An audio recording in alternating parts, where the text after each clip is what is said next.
Zajímá vás, kde se rodí všechny Puxí weby? Je to právě tady. Pojďte se podívat. Kuchyňka. Místo, kde se scházíme 2krát týdně na společnou snídani. Máme tady vlastní vinotéku a děláme si moc dobrý kafe. Ale to nejdůležitější se odehrává tady, v kancelářích jednotlivých týmů.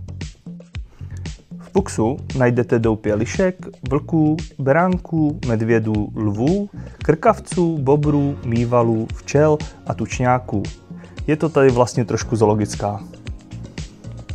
Tady se potkáváme s klienty a plánujeme projekty. Taky máme několik zón, kam se chodíme odreagovat.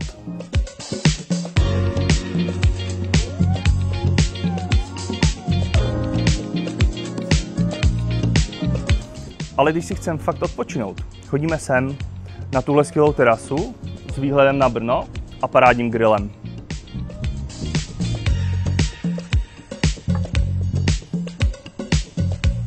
Tak tohle je Pux Design, místo, kde tvoříme skvělé weby, kreativu i marketing. Pokud vás zajímá víc, podívejte se na náš profil, kde máme spoustu projektů, které za ty roky už prošly našima rukama.